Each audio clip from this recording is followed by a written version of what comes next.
There we go. We're not going to take it off Twisted Sister's Stay Hungry record. Obviously, that is a song, the game changer for my band.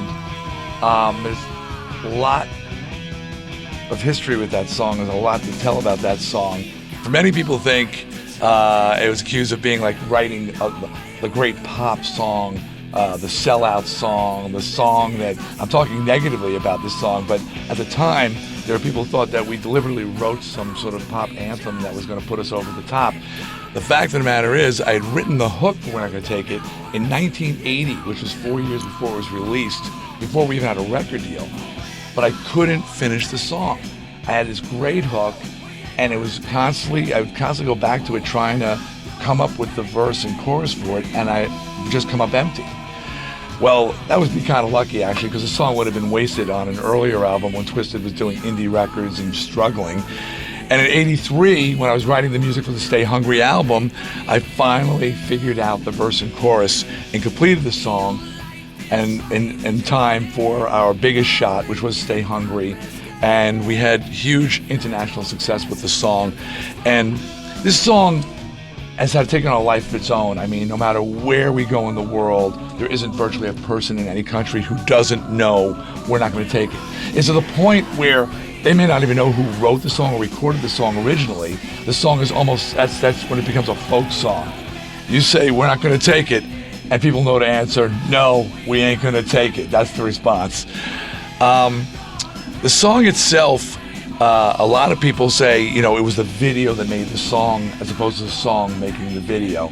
And I can not only argue that point, but I can back that argument up. The song came out a couple of weeks before the video came out, and from the day it hit the street, it had literally hundreds of ads at radio stations. And what that means is radio stations added it to their playlist. There was no video that was prompting that. The song itself held up on its own, and the fact that the song still has staying power is proof of that. The video, while considered to be a classic video and one of the great videos and a game-changing video for its time, you don't see the video anymore, yet the song lives on, often in television commercials and movies, soundtracks, and licensing is a big thing for this song. The video, inspired from events in my own life. I thought I was sharing a personal story of my father tearing me a new one, as he often did, screaming the famous line, that was my dad, what do you want to do with your life? And when the video came out, not only did people react that it was the first time someone had taken the format and played and put a story to it, because that really didn't exist before that. Videos tended to be performance videos. So we're going to go into another track now, but who cares? It's Twisted Sister. But when our video hit the people related to the video, what I thought was a personal story for me turned out to be a story that every kid in the world was dealing with. Dad giving them crap for their lifestyle and not really knowing where they were going or what they were doing. And people identified with this. They loved the story. They loved the video. And the video, like I said, was a game changer. I could say without any doubt in my mind, there would not be a Thriller. There would not be a Hot for Teacher. All these people saw the Twisted Sister video and it redefined the genre. So you're welcome. I'm to blame since I wrote the video. One last thing I want to talk about, We're Not Going to Take It, as we listen to the beginning of Burn in Hell. Is that years after the song came out, I was driving in a car with a buddy of mine, another musician, and we were talking about songs that had borrowed from other songs. One of the famous ones is My Sweet Lord.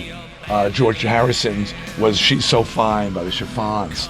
And we were going through a bunch of songs that had borrowed liberally, and he said, well, and of course, We're Not Going to Take It as Oh Come All Ye Faithful. And I turned and I said, what? And he said, We're Not Going to Take It as Oh Come All Ye Faithful. And I was like, what are you talking about? He goes, you didn't know that?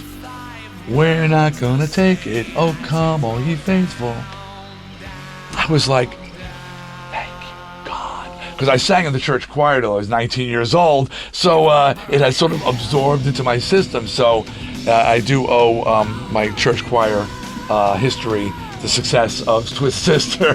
And so kids, go to church. See? And then you write something like Burn in Hell to follow it up. It's a cleansing. Yeah, we're not going to take out Come Like a Faithful. See? Ain't life grand? I did a lot of practical jokes. And some I'm not proud of. Sending a hearse to an old teacher's house. You know, I mean, I wish I hadn't done that.